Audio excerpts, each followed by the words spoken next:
প্রিয় দশম শ্রেণীর শিক্ষার্থী বন্ধুরা, ঘাড়ের ওপর তোমাদের ফার্স্ট ইউনিট টেস্ট ভূগোল পরীক্ষাতে যাওয়ার আগে দেখে নাও যে এই প্রশ্নগুলো তোমাদের রেডি রয়েছে কিনা। যদি এখনো পর্যন্ত এই প্রশ্নগুলো তোমার না পড়া থেকে থাকে তাহলে ঝটপট পড়ে নিতে হবে। আজকের এই ভিডিওতে তেমন কিছু ইম্পর্টেন্ট প্রশ্নপত্রের মাধ্যমে শেয়ার করতে চলে এসেছি।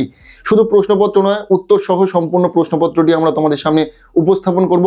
এই প্রশ্নপত্রে থাকা প্রতিটা প্রশ্ন পরীক্ষার জন্য ভীষণ গুরুত্বপূর্ণ রয়েছে, পরীক্ষাতে আসার মতো প্রশ্ন। কাজেই তোমরা যারা ভূগোল পরীক্ষাতে দুর্দান্ত রেজাল্ট করতে চাইছো, অবশ্যই এই নমুনা প্রশ্নপত্রে থাকা ছোট বড় প্রতিটা প্রশ্ন খুব ভালো করে পড়ে নেবে। চলো প্রথম থেকে উত্তর সহ সম্পূর্ণ প্রশ্নপত্রটি দেখে নেওয়া যাক। প্রশ্নপত্রের শুরুতেই রয়েছে একের দাগ, বলা হচ্ছে বিকল্পগুলি থেকে সঠিক উত্তরটি নির্বাচন করো। এখানে 8টি এমসিকিউ টাইপ প্রশ্নে রয়েছে, প্রতিটি প্রশ্নের মান 1 নম্বর করে, টোটাল 8 নম্বর। যে এমসিকিউ টাইপ প্রশ্নগুলো রয়েছে আমরা উত্তর করে দিয়েছি, দেখে নাও প্রথম থেকে। প্রথম প্রশ্ন, যে প্রক্রিয়ায় ভূমির উচ্চতা হ্রাস পায় তাকে বলে? উত্তর হবে অবরোহণ। এরপর খ দাগের প্রশ্ন, আরোহণ ও অবরোহণ প্রক্রিয়ার সম্মিলিত ফল হলো? উত্তর হবে পর্যায়ন। নেক্সট গ দাগের প্রশ্ন, বায়ু ও জলধারার মিলিত কার্যে গঠিত ভূমিরূপ হলো? উত্তর হবে পেডিমেন্ট। নেক্সট ঘ দাগের প্রশ্ন, ভূমিরূপ পরিবর্তনে নিচের কোনটির প্রভাব সর্বাধিক? উত্তর হবে এখানে থাকা অপশান ডি, নদীর। এখানে আমরা সঠিক উত্তরটাকে ডিফারেন্ট কালারের কালি দিয়ে চিহ্নিত করেছি যাতে তোমাদের বুঝতে সুবিধা হয় যে কোনটা উত্তর। এরপর ঙ দাগের প্রশ্ন, পশ্চিমী ঝঞ্ঝার প্রভাবে বৃষ্টিপাত সংঘটিত হয় যে অঞ্চলে, তা হলো? Right answer option A, Jammu ও কাশ্মীর। নেক্সট, উত্তর পশ্চিম ভারতে গ্রীষ্মকালে যে ধূলিঝড় দেখা যায় তা হলো? অপশান বি সঠিক উত্তর, আঁধি। ছ দাগের প্রশ্ন, ভারতের বৃহত্তম ও দীর্ঘতম খালের নাম কি? উত্তর হবে ইন্দিরা গান্ধী খাল। এরপর বর্গিঞ্জ দাগের প্রশ্ন, শিবালিক হিমালয়ের পাদদেশীয় অঞ্চলে ক্ষুদ্র ক্ষুদ্র শিলাখণ্ড সঞ্চিত হয়ে যে সমভূমি গঠিত হয়েছে তাকে বলে? উত্তর হবে ভাবর। এই ছিল 8টি এমসিকিউ টাইপ প্রশ্ন যার উত্তর সহ আলোচনা করে দিয়েছি। এরপর রয়েছে প্রশ্নপত্রের 2 দাগ, বলা হচ্ছে একটি বা দুটি বাক্যে উত্তর দাও যে কোনো 5টি। এখানে এসএকিউ টাইপ প্রশ্ন রয়েছে, 5টি প্রশ্নের উত্তর লিখতে হবে, প্রতিটি প্রশ্নের মান 1 নম্বর করে, টোটাল 5 নম্বর রয়েছে। এই এসএকিউ টাইপ প্রশ্নের ক্ষেত্রেও আমরা উত্তর করে দিয়েছি, প্রতিটি প্রশ্নের ঠিক নিচে সেই প্রশ্নের উত্তর তোমরা পেয়ে যাবে। প্রথম প্রশ্ন, প্রবাহমান বায়ুর গতিপথের সঙ্গে সমান্তরালভাবে গড়ে ওঠা বালিয়াড়িকে কি বলে? উত্তর হবে অনুদৈর্ঘ্য বালিয়াড়ি। এরপর খ দাগের প্রশ্ন, সমুদ্র জলে বিশালাকৃতির ভাসমান বরফের স্তূপকে কি বলে? উত্তর হবে হিমশৈল। এই প্রশ্নপত্রে থাকা ছোট বড় প্রতিটা প্রশ্নই গুরুত্বপূর্ণ। বড় প্রশ্ন তো হুবহু কমন পাবে পরীক্ষাতে, আমার কথা মিলিয়ে নিও। আর এই যে শর্ট টাইপ প্রশ্নগুলো দেখছো, এই প্রশ্নগুলিও তোমাদের পরীক্ষাতে আসার সম্ভাবনা রয়েছে, কাজেই খুব ভালো করে দেখে রাখতে বলবো, এখান থেকে পরীক্ষাতে হুবহু কমন পাবে প্রশ্ন। এরপর গ দাগের প্রশ্ন, নদী গর্ভে অবঘর্ষ প্রক্রিয়ায় সৃষ্ট গর্তগুলিকে ড্যাশ বলে? উত্তর হবে মন্থকূপ। নেক্সট ঘ দাগের প্রশ্ন, ডিম ভর্তি ঝুড়ি ভূমিরূপ কাকে বলা হয়? উত্তর হবে ড্রামলিনকে। ও দাগের প্রশ্ন, দক্ষিণ ভারতের সর্বোচ্চ শৃঙ্গ হলো ড্যাশ? উত্তর হবে আনাইমুদি। এরপর চ দাগের প্রশ্ন, ভারতের কোন অরণ্যে সিংহ পাওয়া যায়? উত্তর হবে গির অরণ্যে। ছ দাগের প্রশ্ন, দক্ষিণ ভারতের দীর্ঘতম নদীর নাম কি? উত্তর হবে গোদাবরী। এরপর বর্গিঞ্জ দাগের প্রশ্ন, ভারত তথা পৃথিবীর সর্বাধিক বৃষ্টিবহুল স্থানের নাম কি? উত্তর হবে মেঘালয়ের মৌসিনরাম। শর্ট টাইপ প্রশ্ন শেষ, আমরা প্রতিটা প্রশ্নের উত্তর সহ আলোচনা করে দিলাম। এরপর রয়েছে প্রশ্নপত্রে 3 দাগ, বলা হচ্ছে নিচের প্রশ্নগুলির উত্তর দাও, বিকল্প প্রশ্নগুলি লক্ষণীয়। এখানে রয়েছে 2 মার্কের প্রশ্ন, 4টি প্রশ্নের উত্তর লিখতে হবে, টোটাল 8 নম্বর। আমরা এই 2 মার্কের প্রশ্নের ক্ষেত্রেও উত্তর করে দিয়েছি যাতে তোমাদের প্রশ্নের উত্তর খুঁজতে সময় নষ্ট না হয়। প্রথম প্রশ্ন, বার্গসুন্ড কি? উত্তর হবে হিমবাহ উচ্চ পার্বত্য উপত্যকা বেয়ে নিচের দিকে নেমে আসার সময় পর্বত গাত্রে জমে থাকা বরফ, স্তূপ ও পার্বত্য হিমবাহের মধ্যে যে সংকীর্ণ ও গভীর ফাটল সৃষ্টি হয় তাকে জার্মান ভাষায় বার্গসুন্ড বলে। এর অথবা প্রশ্ন, পর্যায়নের সংজ্ঞা দাও। উত্তর হবে বিভিন্ন প্রাকৃতিক শক্তি যথা নদী, হিমবাহ, বায়ু, সমুদ্র তরঙ্গ প্রভৃতির দ্বারা ক্ষয়, পরিবহন ও সঞ্চয় কার্যের মাধ্যমে ভূপৃষ্ঠের যে সামঞ্জস্য বজায় থাকে তাকে পর্যায়ন বলে। ভীষণ ইম্পর্টেন্ট প্রশ্ন, খুব ভালো করে দেখে রাখো। এরপর খদাগের প্রশ্ন, ক্রেভাস কি?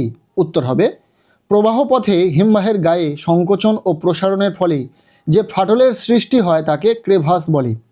এরপর খর যে অথবা প্রশ্নটি রয়েছে, স্বাভাবিক বাঁধ বা লেভি কাকে বলে?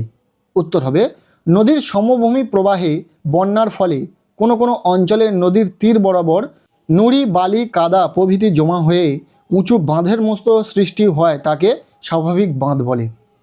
এরপর গদাগের প্রশ্ন, দুন বলতে কি বোঝো? উত্তর হবে দুন কথার অর্থ হলো পার্বত্য অঞ্চলের উপত্যকা সংকীর্ণ পর্বতের মাঝে অবস্থিত নিম্ন স্থানকে বলা হয় দুন, যেমন দেরাদুন। এরপর ঘদাগের প্রশ্ন, ডেকান ট্রাপ কাকে বলে? উত্তর হবে ডেকান শব্দের অর্থ দাক্ষিণাত্য এবং ট্রাপ শব্দের অর্থ সিঁড়ি। ভূ অভ্যন্তরের উত্তপ্ত মেঘনা ভূপৃষ্ঠের উপরে ধীরে ধীরে সঞ্চিত হয়ে পশ্চিম থেকে পূর্ব দিকে ধাপে ধাপে সিঁড়ির মতো নেমে গেছে, একে ডেকান ট্রাপ বলে। নেক্সট উমদাগের প্রশ্ন, সামাজিক বনসৃজনের দুটি উদ্দেশ্য উল্লেখ করো। তিনটি উদ্দেশ্য এখানে আমরা উত্তর করে দিয়েছি। নাম্বার 1, পরিবেশের ভারসাম্য রক্ষা করা। নাম্বার 2, শিল্পের প্রয়োজনীয় কাঁচামালের সরবরাহ অব্যাহত রাখা।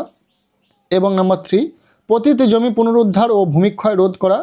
নাম্বার 4, গ্রামাঞ্চলে জ্বালানি কাঠ, পশু খাদ্য প্রভৃতির যোগান বাড়ানো। হলো 2 মার্কের প্রশ্ন শেষ। একটা কথা ছোট করে বলে রাখি, ভূগোল পরীক্ষাতে তোমরা 2 মার্কের প্রশ্ন হোক, 3 মার্কের প্রশ্ন হোক বা 5 মার্কের বড় প্রশ্ন হোক, এই প্রতিটা প্রশ্নের ক্ষেত্রে তোমরা কিন্তু একটি প্রশ্নের জন্য আরও একটি বিকল্প প্রশ্ন থাকবে বা পাবে পরীক্ষার প্রশ্নপত্রে। এতে সুবিধা তোমাদেরই হবে। একটি প্রশ্ন না পারলে তার যে অথবা প্রশ্নটি থাকবে সেই প্রশ্নের উত্তরটা তোমার জানা এবং সেটি তুমি লিখতে পারবে। যাই হোক, প্রশ্নপত্রে থাকা বাকি প্রশ্নগুলি দেখে নেওয়া যাক। 4 দাগ বলা হচ্ছে নিচের প্রশ্নগুলির উত্তর দাও, বিকল্প প্রশ্নগুলি লক্ষণীয়।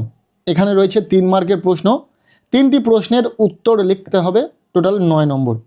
এখানে 3 মার্কের জন্য প্রশ্নের উত্তর করে দেওয়া নেই, তবে এই প্রশ্নগুলোর উত্তর যদি তোমাদের না জানা থাকে বা কোনো পাঠ্য বইয়ে বা কোনো রেফারেন্সের বইয়ে যদি না পেয়ে থাকো তাহলে কিন্তু অবশ্যই আমাদের কমেন্ট সেকশানে জানাবে। আমরা চেষ্টা করব এই প্রশ্নগুলির উত্তর তোমাদের সাথে শেয়ার করার। কি কি প্রশ্ন রয়েছে?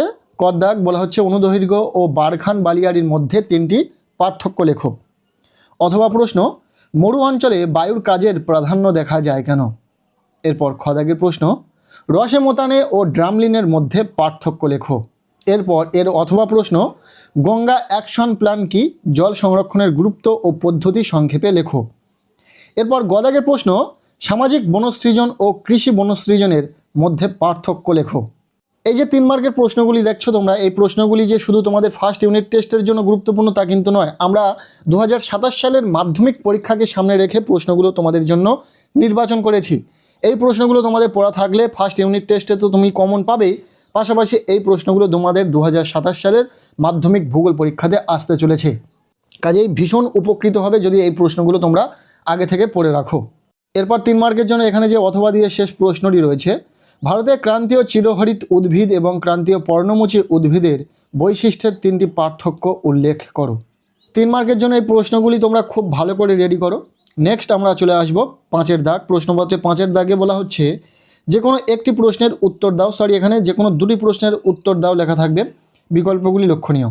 এখানে 2টি প্রশ্নের উত্তর লিখতে হবে, তবে তোমরা পরীক্ষাতে 4টি প্রশ্ন পাবে। আর এই যে 5 মার্কের প্রশ্নগুলি তোমরা দেখছো, এই প্রশ্নগুলি তোমাদের হুবহু পরীক্ষাতে কমন থাকবে, আমার কথাটা মিলিয়ে নিও। কি কি প্রশ্ন রয়েছে দেখে নাও। প্রথম, শুষ্ক বা মরু অঞ্চলে বায়ু ও জলধারার মিলিত কার্যের ফলে গঠিত ভূমিরূপগুলি চিত্রসহ বর্ণনা করো। ইম্পর্টেন্ট প্রশ্ন। এর অথবা প্রশ্ন, ঝুলন্ত উপত্যকা ও রসে মতানের সৃষ্টির প্রক্রিয়া চিত্রসহ বর্ণনা করো। এরপর খদাগের যে প্রশ্নটি রয়েছে, ভারতের পূর্ব ও পশ্চিম উপকূলের সমভূমির প্রাকৃতিক বৈশিষ্ট্যের পার্থক্য আলোচনা করো। এটিও ভীষণ ইম্পর্টেন্ট, পরীক্ষাতে এসে গেছে এমন একটি প্রশ্ন। এরপর এই প্রশ্নপত্রে থাকা শেষ প্রশ্ন, উত্তর ও দক্ষিণ ভারতের নদ নদীর প্রাকৃতিক বৈশিষ্ট্যের পার্থক্য লেখো। 5 মার্কের জন্য এই বড় প্রশ্নগুলি তোমরা খুব ভালো করে রেডি করে নাও। এই ছিল ক্লাস 10 দশম শ্রেণীর ছাত্রছাত্রীদের জন্য ভূগোল বিষয়ে ফার্স্ট সামেটিভের একটি গুরুত্বপূর্ণ কোশ্চেন পেপার। এই কোশ্চেন পেপারে থাকা প্রতিটা প্রশ্নই পরীক্ষাতে আসার সম্ভাবনা রয়েছে। পরীক্ষার জন্য ভীষণ ইম্পর্টেন্ট। কাজেই পরীক্ষাতে যাওয়ার আগে এই প্রশ্নগুলো তোমরা খুব ভালো করে পড়ে নাও, যদি এখনও পর্যন্ত এই প্রশ্নগুলো তোমাদের না পড়া থেকে থাকে।